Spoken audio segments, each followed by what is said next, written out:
बात हमेशा हमारे अंदर शुरू होती चलती रहती है कि क्यों ये तकलीफें हैं, ये क्यों ये कष्ट है, क्यों ये बाधा है, क्यों ये समस्या है हमारे जीवन में। क्या परमेश्वर है? क्या परमेश्वर इस सभी चिंताओं को, दुख को देख रहा है, या फिर वो मेरी तरफ ध्यान नहीं देता, या फिर उसे मैं पसंद नहीं हूँ? क्या मैं एक अच्छा व्यक्ति नहीं हूँ, इसीलिए शायद मेरे जीवन में तकलीफ है? या फिर मैं परमेश्वर से बहुत दूर हूँ, उसके मेरे बीच में बहुत बड़ा गहरा एक बहुत बड़ी गहराई है और एक बहुत बड़ा सीमा बंधा हुआ है, जिससे वो मुझ तक पहुंच नहीं पा रहा है। क्या बात है? क्यों मेरे जीवन में समस्या है? क्यों मेरे जीवन में तकलीफ है? क्या बिना तकलीफे के परमेश्वर हमें इस धरती पे नहीं रख सकता? ऐसे बहुत सारे प्रश्न हमारे जीवन में आते हैं, प्रश्न हमारे मन में आते हैं। बाइबल हमें बताती है कि परमेश्वर ने हमें इसलिए नहीं बनाया कि हम दुख भोगे, कष्ट भोगे, तकलीफें हमारे जीवन में आए, समस्या हमारे जीवन में। परमेश्वर ने बिल्कुल भी हमें ऐसा नहीं बनाया। जब पहले परमेश्वर ने आदम को बनाया, ईव को बनाया, तभी उसे ऐसा बनाया कि उनके जीवन में कोई दुख नहीं, कष्ट नहीं, बाधा नहीं, समस्या। परमेश्वर ने उनको हर एक चीज दिया जो उनके जीवन में सुख लाती है, जो उन्हें आनंद देती है। क्या हो गया कि मनुष्य आज दुख में, कष्ट में, बाधा में। हम हमेशा देखते हैं, हम पढ़ते भी है बाइबल में कि आदम ने आज्ञा नहीं मानी, नहीं खाया। तो हम सोचते तो एक फल नहीं खाने का क्या, ऐसा क्या इतना बड़ा कौन सा गुनाह है कि एक फल खाने से परमेश्वर ने उन्हें आदम की वाटिका से निकाल दिया। लेकिन एक फल खाने की बात नहीं, वहां पर परमेश्वर ने एक आज्ञा दी है।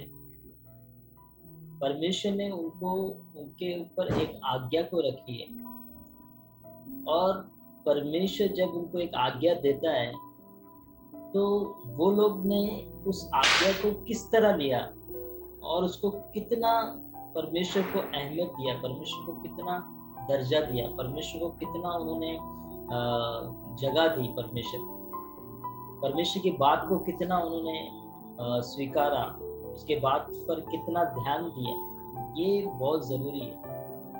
और वहां पर हम देखते हैं कि जो पाप उन्होंने किया, आज्ञा नहीं मानी। आज सारे संसार में जितने भी लोग हैं, वे लोगों के मन में आज्ञा नहीं मानने का स्वभाव है, आज्ञा नहीं मानने का। आज देखते हैं कि कोई भी व्यक्ति ऐसा नहीं है जो परमेश्वर की आज्ञा के अनुसार चल रहा है, परमेश्वर के वचन के अनुसार चल रहा है। परमेश्वर जैसे चाहता है वैसे वो लोग चल रहे हैं। सभी के जीवन में पाप है, सभी के जीवन में गुनाह है, सभी के जीवन में बुराई है। आपके मन में कभी कभी ऐसा आएगा कि मैंने ऐसा कौन सा बड़ा पाप किया है। कभी कभी हम कहते हैं ये बात कि मेरे जीवन में इतनी तकलीफें क्यों, मैंने ऐसा कौन सा बड़ा पाप किया जो मेरे जीवन में ये श्रमा, ये तकलीफ, ये परेशानी है, ये बीमारी है, ये रोग है, क्यों है मेरे जीवन में। भाइयों और बहन, मैं आपसे बात कहना चाहता हूँ कि जो समस्या है, जो चिंता है, ये जो भी बीमारी है, ये जो रोग है, ये हमारे आज्ञा ना मानने के कारण हम पर आई है। और ये जो पाप है और ये जो शाप है जो हमारे जीवनों में आया है, ये परमेश्वर ने हमें इसलिए हमारे जीवन में रखा है कि हम जाने परमेश्वर को, हम जाने परमेश्वर कौन है और परमेश्वर क्या चाहता है हमसे। आज हम सब चाहते हैं हमारे जीवन में, हम सुकून की जिंदगी चाहते हैं। हम चाहते हैं कि हम बहुत अच्छे हो जाए, हमारे अंदर कोई बीमारी ना रहे। हम चाहते हैं कि हमारी हर एक समस्या निकल जाए, हमारे जीवन में सब कुछ अच्छा हो जाए। लेकिन हम ये कभी नहीं चाहेंगे कि जिसने हमें बनाया है वो हमसे क्या चाहता है, उसकी क्या आज्ञा है, उसने हमें क्यों बनाया है। समस्या ये है कि हम अपनी अभिलाषा, हमारी इच्छा, हमारे जीवन की खुशियां, हमारे जीवन की आशीषें के पीछे भागते रहते हैं। हम पैदा होते हैं और बड़े होने तक और बूढ़े होने तक हमारी चिंता यही होती है कि हम क्या खाएंगे, क्या पिएंगे, क्या हमारे जीवन में सुख कैसे हम लेकर आए, कैसे हम बड़े बने, कैसे हम निकले। लेकिन ये कभी भी चिंता नहीं करते कि परमेश्वर कौन है और वो हमसे क्या चाहता है, उसने हमें क्यों बनाया है, उसकी इच्छा क्या है मेरे लिए, मैं क्या करूं। इसके बारे में हमें किसी को भी चिंता नहीं। आज अभी मैंने महेश भाई से पूछा कि आपके पास बाइबल है क्या। महेश भाई, मैंने क्यों पूछा पता है आपको बाइबल है क्या? क्योंकि बाइबल एकमात्र ऐसा बुक है, ऐसा ग्रंथ है जो परमेश्वर के बारे में बताता है। सिर्फ बाइबल ही है इस सारी दुनिया में एक ऐसा पुस्तक है जो परमेश्वर की सच्ची गवाही देता है। और बाइबल अगर हमारे जीवन में हम उसे नहीं पढ़ते और परमेश्वर को नहीं जानते हैं ना, तो हम ये कैसे चाहते हैं कि हमारे जीवन में सब कुछ अच्छा हो जाए। हमारा पहला चाहना, हमारा पहला आवश्यकता क्या है पता है? हमारा और परमेश्वर का नाता जुड़ जाए,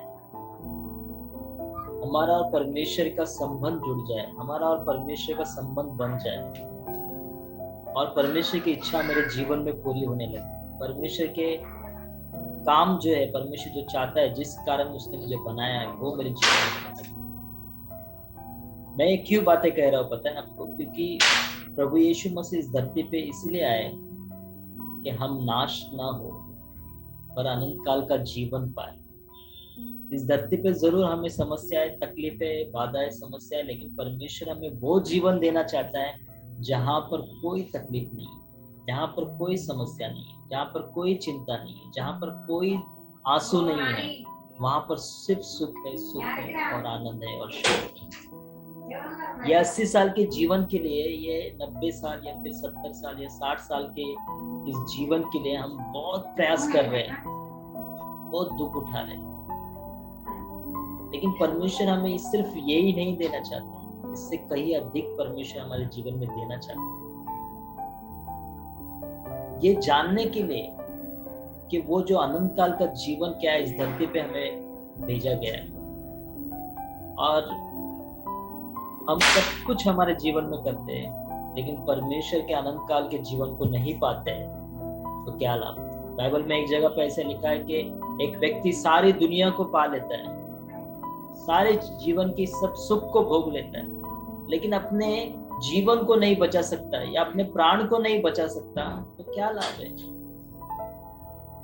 मैं आप लोग से कहना चाहता हूँ मेरे भाई और मेरे बहन, कि आप परमेश्वर के उस अनंत काल के जीवन को पालो, उस आनंद को पालो जो जिंदगी भर हमेशा रहेगी। ये जिंदगी थोड़ी 80-90 साल, लेकिन वो अनंत है, वो हमेशा है, वो वो उसका अंत कभी नहीं होगा। वो परमेश्वर के साथ में बिताने वाली जिंदगी है जो प्रभु यीशु मसीह देना चाहते हैं। प्रभु यीशु मसीह क्रूस पे मर गया, लेकिन तीसरे दिन जी उठा, और इसलिए जी उठा कि वे लोग जो उस पे विश्वास करते हैं, वे लोग भी जी उठे, जिंदा रहे हमेशा। जैसे परमेश्वर जिंदा है, हम भी जिंदा रहेंगे।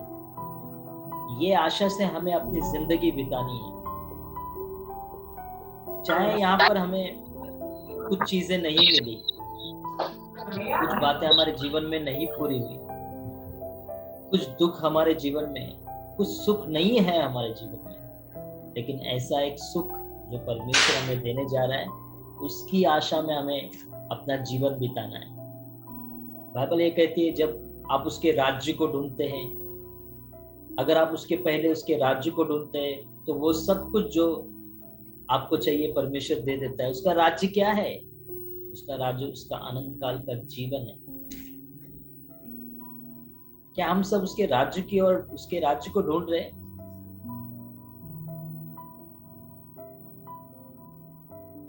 क्या हम उसके राज्य को पाना चाहते हैं?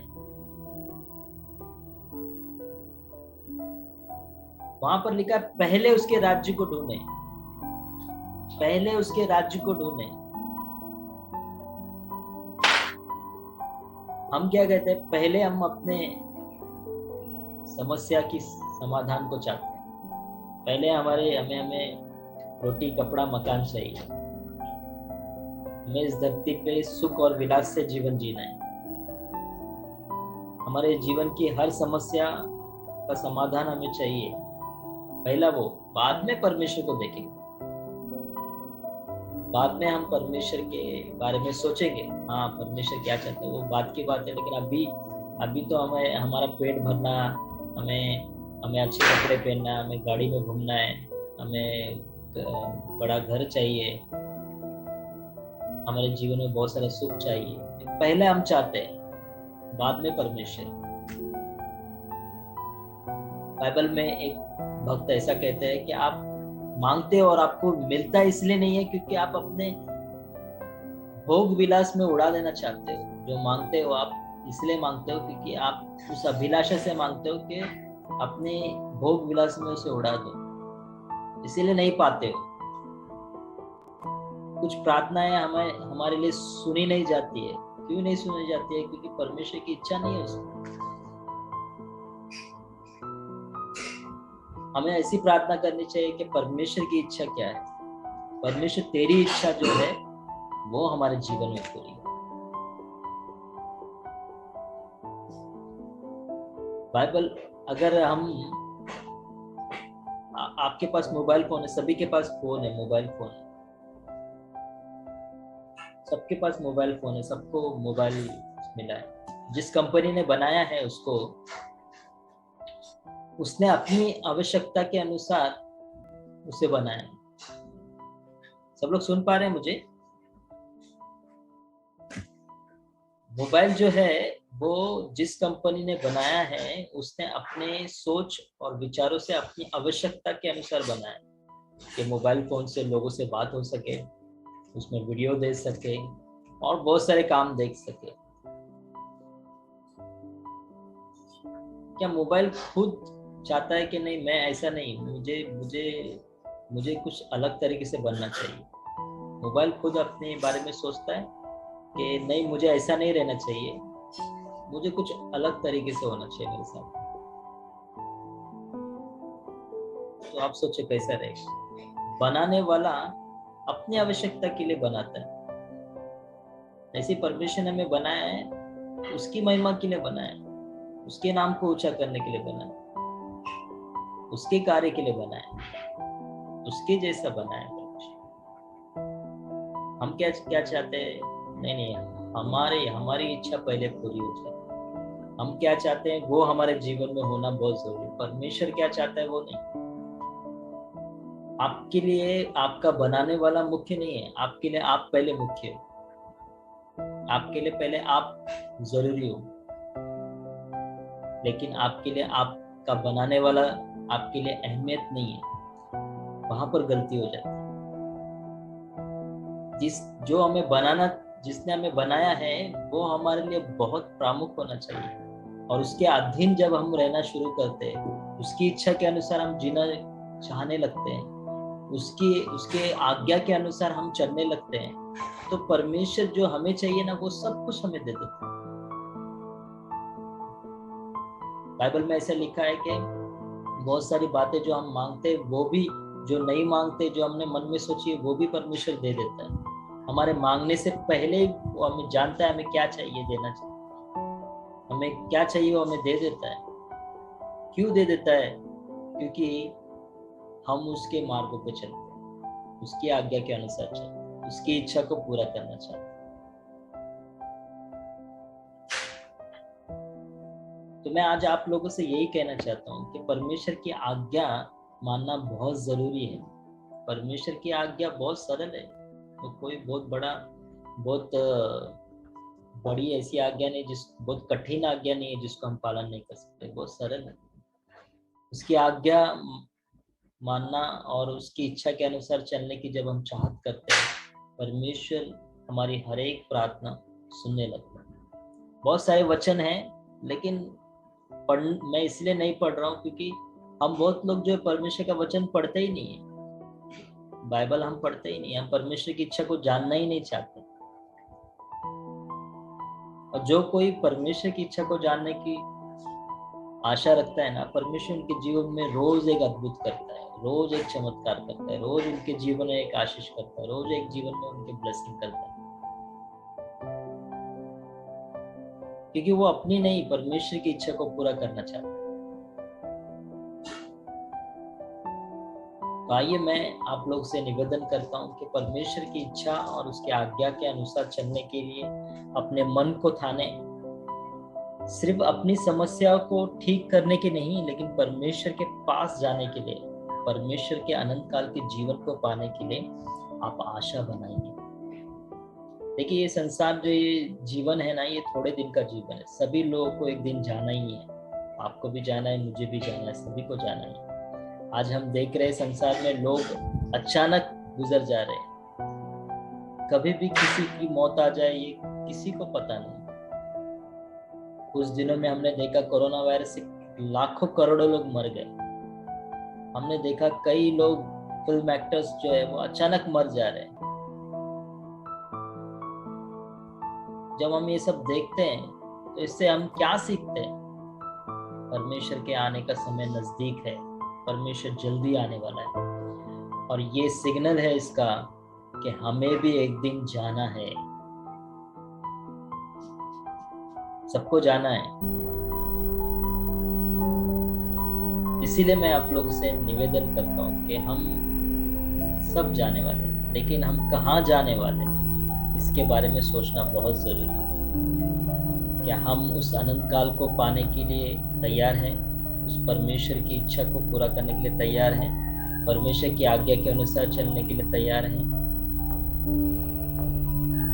परमेश्वर यीशु मसीह ने कहा, जो कोई मुझ पर विश्वास करता है वो अनंत काल का जीवन पाता है। तो आइए हम परमेश्वर यीशु मसीह के पीछे चलेंगे और उसके अनंत काल की ओर दौड़ेंगे। आइए प्रार्थना करेंगे। हमारे बीच में मैं चाहता हूँ। धन्यवाद यीशु, धन्यवाद पिता, आप अच्छा और भला परमेश्वर हो प्रभु जी। धन्यवाद आपका वचनों के लिए प्रभु जी। आपका वचन यस और आमीन है प्रभु। तेरा वचन कहता है प्रभु, स्वर्ग और पृथ्वी डल जाएगी मगर मेरा वचन जो है वो कभी नहीं डलेगा। प्रभु हम धन्यवाद करते हैं आपका आज्ञा को पालन करने के लिए। प्रभु आप हमें सभी को सहायता करो।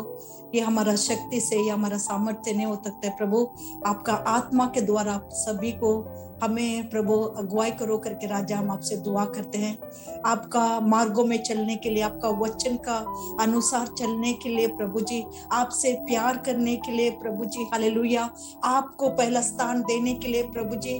प्रभु तूने हमें रचा है प्रभु तेरी स्तुति करने के लिए, तेरी आराधना करने के लिए, तुझसे प्रेम करने के लिए राजा। पिता हम आपसे दुआ करते राजा, आप हमें सभी को सहायता करेगा और आज्ञा पालन करने के लिए प्रभु, जैसा वचन आया प्रभु जी आप हमें सिखाएगा प्रभु जी। इसलिए हम आपको धन्यवाद करते हैं प्रभु। धन्यवाद यीशु, हम आदर मान सम्मान हम तुझे देते हैं, तू ही सच्चा परमेश्वर है। यीशु के नाम से हम दुआ करते राजा, आमीन।